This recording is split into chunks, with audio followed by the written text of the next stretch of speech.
कैसे हैं मेरे प्रिय भाई और बहनों, आप सभी को जय यीशु।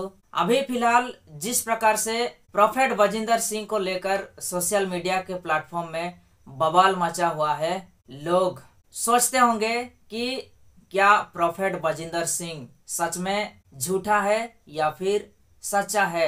एक तरफ से तो प्रोफेट बजिंदर सिंह ले हैंड प्रेयर के लिए 25,000 पैसा लेते हैं, और दूसरी तरफ से अभी रेप केस का मामला में और एक बवाल मचा हुआ है। तो मैंने सोचा कि आप लोगों के लिए इस विषय को लेकर एक वीडियो बनना चाहिए, क्योंकि बहुत सारे लोगों का मन में डाउट है आगे क्या होगा क्या नहीं, वचन क्या कहता है। इन सब चीजों को लेकर थोड़ा सा हम लोग आज इधर उधर का बात नहीं करेंगे दोस्तों, लेकिन सिर्फ और सिर्फ वचन के माध्यम से ही हम लोग कुछ सीखने के लिए, कुछ जानकारी लेने के लिए कोशिश करेंगे कि ये सब कुछ जो चल रहा है आगे और क्या कुछ होने वाला है। वैसे तो वचन हमें यह स्पष्ट करता है कि एक प्रोफेट को आप इस प्रकार से पहचान सकते हैं कि उसका चाल चलन, उसका हाव भाव से, उसका एक्टिंग, उसका एक्शन, इन सब चीजों से आप लोग पहचान सकते हैं कि वो सच्चा है या फिर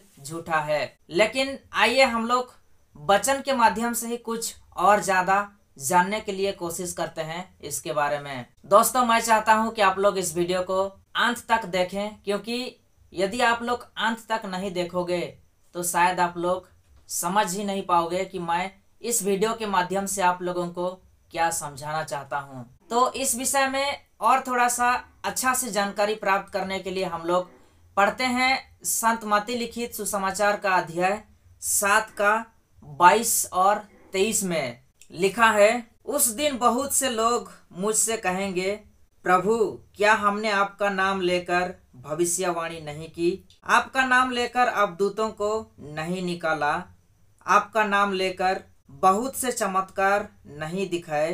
तब मैं उन्हें साफ साफ बता दूंगा, मैंने तुम लोगों को कभी नहीं जाना, कुकर्मियों मुझसे दूर हटो।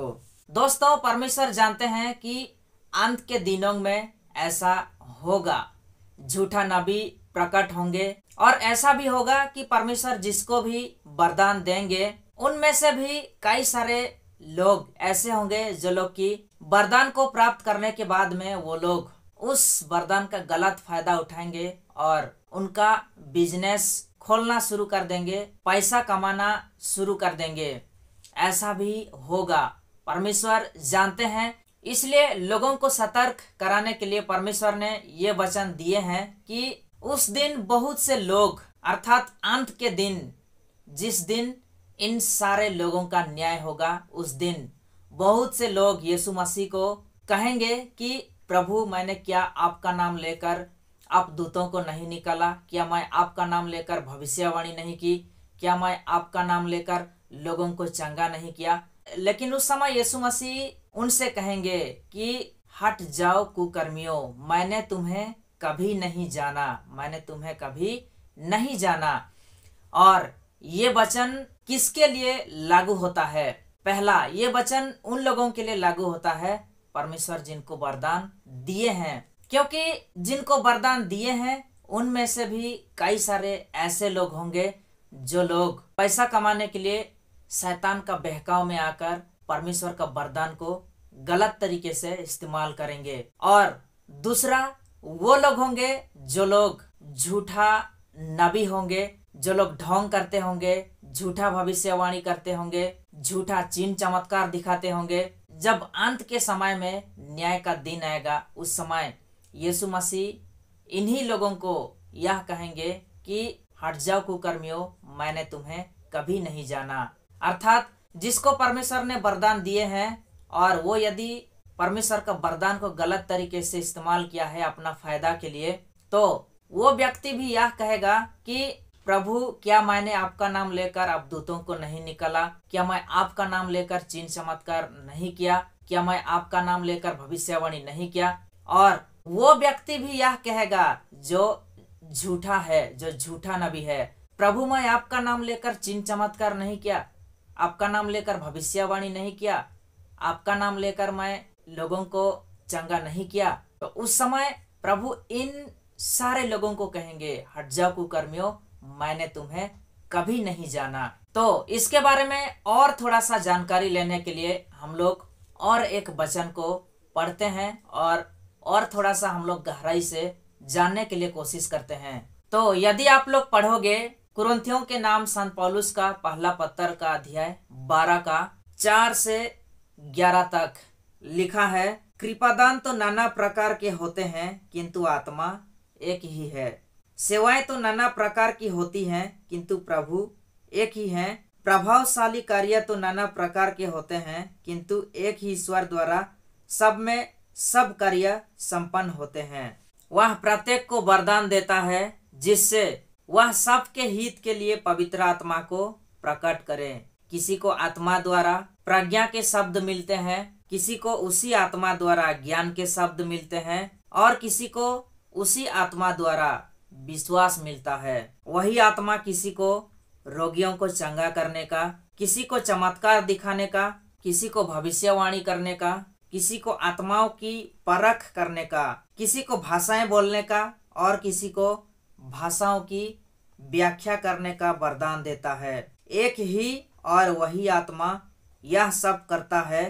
वह अपनी इच्छा के अनुसार प्रत्येक को अलग अलग वरदान देता है। दोस्तों, इस वचन हमें स्पष्ट करता है कि कृपादान नाना प्रकार के होते हैं। सभी को परमेश्वर ने अलग अलग वरदान देते हैं। किसी को सिर्फ भविष्यवाणी करने का, तो किसी को सिर्फ भाषाएं बोलने का, किसी को उन भाषाओं का अर्थ समझाने का और किसी को सिर्फ चमत्कार दिखाने का, किसी को उसी आत्मा से विश्वास भी मिलता है और किसी किसी को उसी आत्मा से प्रज्ञा के शब्द मिलते हैं और किसी किसी को उसी आत्मा से ज्ञान भी मिलता है।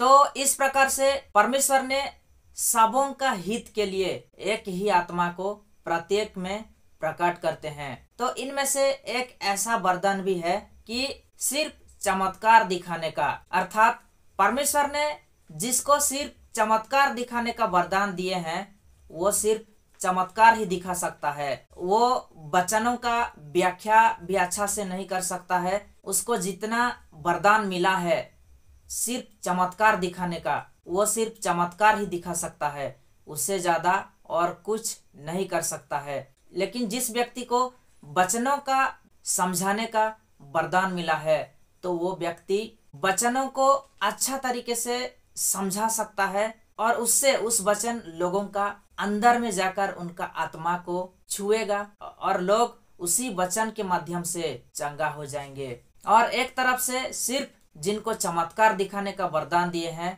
वो सिर्फ चमत्कार दिखा के ही लोगों को चंगा कर सकता है। लेकिन जिस व्यक्ति को परमेश्वर ने सिर्फ चमत्कार दिखाने का वरदान दिए हैं, यदि कोई व्यक्ति वहां जाके चंगाई होता है तो ऐसा भी हो सकता है कि जिस व्यक्ति चंगा हुआ है उसके अंदर में वापस फिर से वो बीमार आ सकता है, क्योंकि वो सिर्फ चमत्कार से चंगा हुआ है। लेकिन यदि उसी व्यक्ति का जीवन में वचन कार्य करने लगेगा तो यदि वो वचन के माध्यम से चंगा होता है तो उसको आत्मिक चंगाई मिलेगा। और एक बार यदि उसका जीवन से उस बीमार गायब हो जाता है वचन के माध्यम से, वचन के द्वारा, तो दोबारा से वो बीमार और कभी उसके अंदर लौट के नहीं आएगा, क्योंकि उसको वचन के द्वारा चंगाई प्राप्त हुआ है और उससे उसका विश्वास और ज्यादा बढ़ जाता है, क्योंकि वचन उसके अंदर में कार्य करने लगता है। और यदि जिस किसी व्यक्ति को भी चमत्कार दिखाने का वरदान सिर्फ मिला है,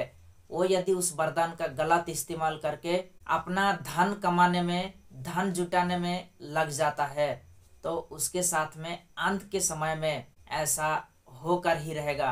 अर्थात अंत के समय में उसका न्याय जरूर होगा और ये होकर ही रहेगा। ना तो आप रोक सकते हैं इसको और ना ही हम रोक सकते हैं इसको, क्योंकि यदि ऐसा नहीं होगा तो परमेश्वर का जो दिया हुआ वचन है वो पूरा नहीं होगा। और आप सभी को अच्छी तरह से जानते हैं दोस्तों कि परमेश्वर का जो भी दिया हुआ वचन है, जो भी वचन है, हर एक वचन पूरा होकर ही रहेगा। और इसलिए मैंने आप लोगों को जो वचन पहले बताया कि अंत के दिन सभी का न्याय होगा, वो आप और हम लोगों के साथ में तो होगा, लेकिन जिनको परमेश्वर वरदान दिए हैं, जो लोग ढोंग कर रहे हैं, उनके साथ में भी न्याय होकर ही रहेगा। और तभी जाके परमेश्वर का जो दिया हुआ वचन है वो पूरा होगा दोस्तों। इसे कोई नहीं रोक सकता है, ये होकर ही रहेगा। दोस्तों, इतना कुछ होने के बाद में यदि आप लोगों को लगता है कि कोई गुनाह कर रहा है, दोष कर रहा है, पाप कर रहा है, यदि आपको ऐसा लगता है कोई गलत रास्ते पे जा रहा है, तो उनके लिए एक वचन है। हम क्या कर सकते हैं, आइए उस वचन के माध्यम से थोड़ा सा जानने के लिए कोशिश करते हैं। संत यूहन्ना का पहला पत्र अध्याय 5 का 16 में लिखा है, यदि कोई अपने भाई को ऐसा पाप करते देखता है जो प्राण घातक ना हो, तो वह उसके लिए प्रार्थना करे और ईश्वर उसका जीवन सुरक्षित रखेगा।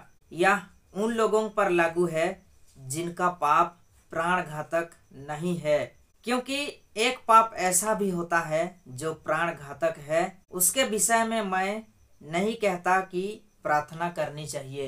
यीशु मसीह इस वचन के माध्यम से हमें यह संदेश देते हैं कि यदि आपका भाई, चाहे आपका सगा भाई हो या फिर अड़ोस पड़ोस का भाई हो, यदि लगता है कि वो पाप कर रहा है, गुनाह कर रहा है, तो आप उसके लिए प्रार्थना कर सकते हैं, ताकि आपके प्रार्थना के द्वारा उस भाई को एहसास हो कि वो जो कर रहा है वो गलत कर रहा है, और फिर वो मन फिरा के परमेश्वर की ओर लौट आए, और इससे आपका प्रार्थना के द्वारा वो सुरक्षित रहेगा। लेकिन वचन आगे यह भी कहता है कि यदि वो जो पाप कर रहा है वो यदि प्राण घातक नहीं है, अर्थात वो जो पाप कर रहा है उस पाप यदि उसको मृत्यु की ओर नहीं ले जाएगा, अर्थात वो जो पाप कर रहा है उस पाप से यदि उस भाई को मृत्यु नहीं मिलेगा, ऐसा पाप वो कर रहा है, तो आप उसके लिए ही सिर्फ प्रार्थना कर सकते हैं। यदि वो ऐसा पाप कर रहा है जिस पाप से उसको मृत्यु दंड मिलेगा, जिस पाप उसको मृत्यु की ओर ले जा रहा है, तो आप वैसे लोगों के लिए प्रार्थना नहीं कर सकते हैं, क्योंकि वचन साफ कहता है कि वैसे लोगों के लिए मैं ये नहीं कहता कि आप प्रार्थना करिए। तो दोस्तों, मैं चाहता हूं कि आप लोग इस वीडियो को ज़्यादा से ज़्यादा लोगों तक शेयर करें, क्योंकि आपका कोई भी भाई हो, यदि आपको लगता है कि वो गुनाह कर रहा है, दोष कर रहा है, शैतान का बहकाव में आके वो गलत रास्ते पे जा रहा है, और ऐसा लगता है कि वो जो पाप कर रहा है वो मृत्यु की ओर उसको नहीं ले जाएगा, वो उसको उस पाप से क्षमा मिल सकता है, तो आप उसके लिए प्रार्थना करिए। प्रार्थना ही ऐसा एक माध्यम है, ऐसा एक हथियार है कि हम उसी प्रार्थना के माध्यम से उस व्यक्ति का जीवन को बचा सकते हैं। मिलते हैं दोस्तों नेक्स्ट वीडियो में। आप सभी को फिर से एक बार जय यीशु, धन्यवाद।